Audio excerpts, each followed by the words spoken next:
नमस्कार, आप देख रहे हैं परमार्थ आवाज। खबर प्रयागराज से। आगामी 21 तारीख को होने वाले प्रधानमंत्री नरेंद्र मोदी के प्रयागराज दौरे को लेकर प्रदेश के मुख्यमंत्री योगी आदित्यनाथ प्रयागराज पहुंचे। यहां उन्होंने संगम परेड क्षेत्र में होने वाले कार्यक्रम स्थल का निरीक्षण किया। उसके उपरांत में संगम तट पर पहुंचे, जहां उन्होंने गंगा आरती की। गंगा आरती के उपरांत प्रयागराज के नगर दरोगा लेटे हनुमान जी के दर्शन किए। हनुमान जी के दर्शन करने के बाद वह ICCC पहुंचे, जहां उन्होंने सभी अधिकारियों एवं प्रशासनिक अधिकारियों के साथ साथ सुरक्षा व्यवस्था की पूरी समीक्षा की। समीक्षा के उपरांत उन्होंने इस विषय में आवश्यक दिशा निर्देश दिए। उनके दिशा निर्देश के विषय में जानकारी देते हुए प्रदेश के कैबिनेट मंत्री मोती सिंह ने बताया कि मुख्यमंत्री योगी आदित्यनाथ ने अधिकारियों को दिशा निर्देश दिए हैं कि किसी प्रकार की कोई कोताही न बरती जाए। आने वाले सभी मेहमानों एवं अन्य गणमान्य लोगों की सुरक्षा में कोताही न बरती जाए। प्रधानमंत्री जी का कार्यक्रम है, उसको लेकर यहाँ पर किस तरह के दिशा निर्देश उन्होंने दिए हैं, क्या कुछ कहा है? यार लाइट नीचे करो। कार्यक्रम सफल हो, किसी प्रकार तुम एडिट नीचे करो। और कानून व्यवस्था से लेकर उस कार्यक्रम जितने भी आवश्यक बिंदु हैं वो पूरी तरह से सुनिश्चित किए जाए, ये माननीय मुख्यमंत्री जी के निर्देश। मंदिर में पूजन भी किया है, संगम भी गए थे, तो अच्छी बात है। जो अगर यहाँ आए थे और संगम का दर्शन न हो, मैं मानता हूँ कि आदमी जो इच्छा रहती है बिना उसके पूरी नहीं। यूपी चुनाव से पहले इतना बड़ा महाकुंभ कह सकते हैं, क्योंकि इस धरती पर कुंभ और महाकुंभ जैसे आयोजन होते हैं, और मातृशक्ति का जो इतना बड़ा महाकुंभ हो रहा है, क्या संदेश इससे निकलने वाला है? मातृशक्ति का सम्मान हमारे संस्कार और हमारी संस्कृति का भाग है, और हमारा राष्ट्रवाद में विश्वास है, और सदैव से हमने मातृशक्ति का सम्मान किया है, भारतीय जनता पार्टी ने किया है। तो उस दृष्टि से अगर पहले किसी ने नहीं किया और भारतीय जनता पार्टी के लोग उसे कर रहे हैं, और जिसमें माननीय प्रधानमंत्री जी का आशीर्वाद मिल रहा है, तो इससे बड़ा सौभाग्य उत्तर प्रदेश का और क्या होता है। ये विपक्ष का ये कहना है कि ये जो है, जो महिला शक्ति है, जो यहाँ पर सम्मेलन हो रहा है, वो सम्मेलन जो है सिर्फ जो है छलावा है और इसके अलावा कुछ नहीं है। विपक्ष के पास और कोई विषय नहीं है, हर चीज़ उनको छलावा लगती है। मैं तो ये मानूंगा कि इस मातृशक्ति के इस महाकुंभ का वो दर्शन करें और उससे प्रेरित होकर मोदी जी की भी प्रशंसा करें, योगी जी का आशीर्वाद लें। यूपी चुनाव में क्या फर्क पड़ेगा? प्रदेश में आज चुनाव में भारतीय जनता पार्टी की सरकार स्पष्ट बहुमत की है। 2022 में उससे ज़्यादा बहुमत लेकर हम भारतीय जनता पार्टी नेतृत्व की सरकार। यूपी के कई इलाकों में, कई जगहों पर आज कई शहरों में सपा जो नेता हैं, उनके ठिकानों पर, उनके घरों पर IT के छापे पड़े डलवाए जा रहे हैं। अब अखिलेश जी की से आपकी बात हुई होगी, और उसकी मुझे कोई जानकारी नहीं है, और वो एक कानूनी प्रक्रिया है, कोई विभाग उसे कर रहा है।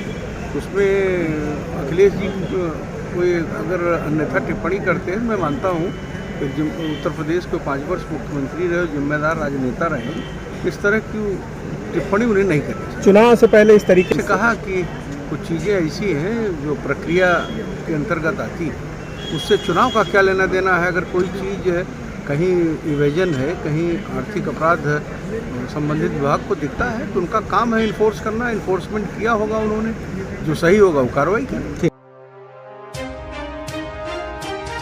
इस अवसर पर प्रयागराज की सांसद रीता बहुगुणा जोशी ने मीडिया को बताया कि योगी आदित्यनाथ ने 21 तारीख को होने वाले कार्यक्रम को लेकर कई दिशा निर्देश पारित किए हैं, जिसमें महिलाओं के लिए होने वाली इस कार्यक्रम में 2.5 लाख से ज्यादा महिलाएं शिरकत करेंगी, और अलग अलग कार्यक्रमों के तहत उन्हें महिला सशक्तिकरण के तहत तैयार किया जाएगा। उन्होंने यह भी बताया कि जो भी महिलाएं इस कार्यक्रम में शिरकत करने के लिए अन्य जनपदों से प्रयागराज पहुंचेंगे, सबसे पहले उनकी सुरक्षा का विशेष ध्यान दिया जाएगा एवं शहर में उनके रहने के लिए उचित एवं सुरक्षित व्यवस्था हो।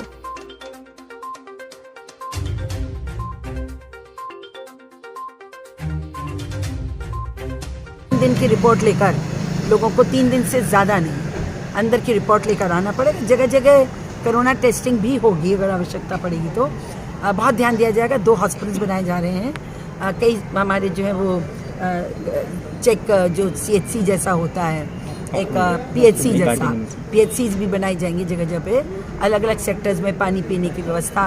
उन्होंने कहा LED लाइट के अलावा कोई लाइट नहीं लगेगी। तो पूरा प्रबंधन है कि जो भी यहाँ आए वो यहाँ से खुश वापस सीएम जाएं। तैयारियों से संतुष्ट नजर आए, क्या कहेंगे आप, सांसद हैं यहाँ से? पहला उन्होंने आज निरीक्षण किया है। हमारे मुख्यमंत्री जी कभी पूरे संतुष्ट नहीं होते जब तक वो पूरी व्यवस्था अपनी जगह पर आ नहीं जाती, उसको देख नहीं लेते। लेकिन हाँ, प्रगति उसकी उचित मुझे लगी। मुझे लगता है कि जो तैयारी की प्रगति वो सही है। हर साल जिस तरीके से तैयारी होती समझा जा रहा, हाँ 10 जनवरी तक उन्होंने डेट दी है, सारे काम।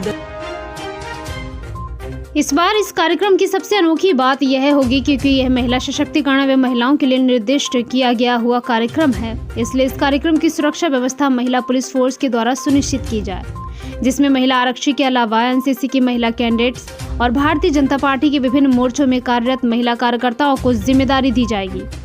सुरक्षा व्यवस्था से लेकर महिलाओं के रहने एवं उनके खाने पीने अन्य संसाधनों की व्यवस्थाओं में महिला कार्यकर्ताओं को लगाया जाएगा। महिलाएं बसों एवं अन्य संसाधनों से अपने अपने जिलों से प्रयागराज पहुंचेंगी। उसमें पुलिस की महिला सुरक्षा कर्मियों के साथ एक पुरुष पुलिस सुरक्षा कर्मी कार्यरत होंगे। इसके अलावा प्रयागराज के सभी चौराहों में लगी मूर्तियों की विशेष रूप से साफ सफाई कराई जाएगी तथा प्रधानमंत्री के आगमन एवं कार्यक्रम स्थल पर आने वाली सभी प्रमुख सड़कों पर नारी सशक्तिकरण में प्रमुख योगदान देने वाली महिला कार्यकर्ताओं, चाहे वह किसी भी धर्म, जाति या वर्ग विशेष की हों, जिन्होंने महिलाओं के उत्थान एवं उनके सामाजिक अवस्था को मजबूत करने हेतु विशेष रूप से योगदान दिए की तस्वीरों एवं कटआउट गेट बनाए जाएंगे। किसी को लगना है तो यहाँ 20-20 बेड के हॉस्पिटल भी बन रहे हैं और 72 घंटे पहले की रिपोर्ट भी लेकर आप एंटर कर सकते हैं। अगर किसी को वहाँ पर जांच के लिए जो जितने द्वार बनाए जा रहे हैं 15 द्वार, उन 15 द्वार पे जांच की व्यवस्था भी रहेगी और स्वच्छता जो हमारे वहाँ स्वच्छता कर्मी रखे जाएंगे, वो स्वच्छता कर्मी के रहने की व्यवस्था भी बहुत अच्छी होनी चाहिए। और हमारा मैसेज 2019 भी स्वच्छता था और हमारा मैसेज इस बार भी दो बातों को लेकर, पीएम के दौरे को लेकर और माघ मेले को लेकर क्या दिशा निर्देश दिए गए हैं? पीएम साहब का जो महिलाओं का कार्यक्रम है उसमें खासकर ये कहा गया है कि जो सुरक्षा कर्मी लगेंगी वो खासकर अंदर महिलाएं लगेंगी। साथ साथ महिला मोर्चा और जो विभिन्न मोर्चाएं हैं भारतीय जनता पार्टी के, उन मोर्चों की महिलाओं को भी अंदर लगाना है। एनसीसी की जो बच्चियां हैं जो बहुत कारगर हैं, उनको भी अंदर लगाना है और उनके साथ यूपी स्टेट प्रभारी धनंजय प्रजापति की रिपोर्ट।